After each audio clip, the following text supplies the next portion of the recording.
The Jack Miller Center for Teaching America's Founding Principles and History presents Dr. Alan Guelzo, one of the nation's leading scholars on Abraham Lincoln.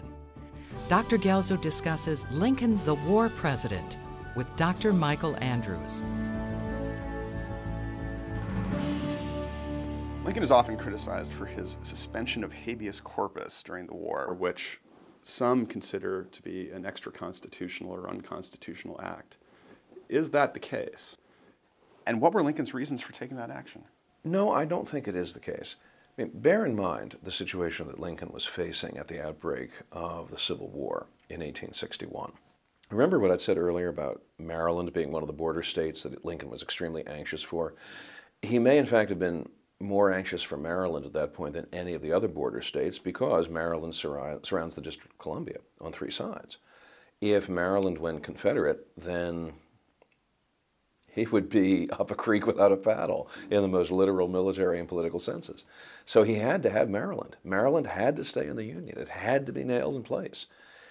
Despite the fact that Maryland not only is a slave state, but Confederate agents are swarming through Maryland.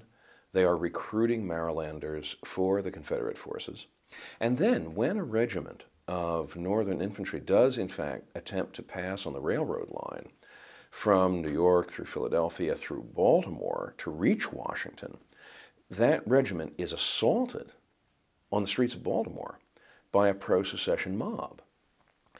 At that point, Lincoln believes that the only alternative is to impose martial law.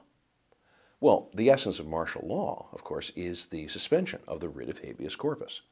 Habeas corpus simply means, I want to have the body. In other words, you have to, if you're going to arrest someone, you have to produce them in a civil court so that they can have their day in court and be fairly tried.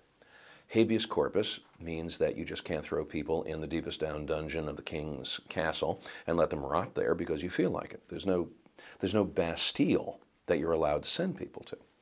Well, Lincoln, by imposing martial law, authorizes the suspension of the writ of habeas corpus. Why? Because if Confederate agitators, if Confederate rioters, if pro-secessionist mobs are arrested as though it was a police action, they're going to go into the civil courts of Maryland, and what are they going to find in charge of the civil courts? More pro-secession judges, who are then going to let them off the hook, and then the turmoil is redoubled. So to prevent pro-secession agitators, Confederate agents, and people of that ilk from cutting the country off entirely from its capital, from staging more mob actions and riot actions on the streets of a place like Baltimore, which is an important railroad junction between Washington and the North, Lincoln calls for martial law, suspends the writ of habeas corpus. Now, at that point, people jump up and say, wait a minute, by what authority do you do this? Lincoln points to the Constitution and says, well, understand, the Constitution in its first article does provide for the suspension of the writ of habeas corpus in times of rebellion or national emergency. However, that occurs in the article describing the powers of Congress. Now, the difficulty, of course, is that the wording of that specific section, even though it occurs in the context of the article about Congress, does not specifically say Congress and Congress alone shall have the authority to suspend the writ. It simply says that in those particular circumstances, the writ may be suspended. And Lincoln said, look, it doesn't identify who is going to pull the trigger. So I'm assuming that I have that authority, and what's more, I'm assuming I have that responsibility. And therefore, we will consider that the writ is suspended.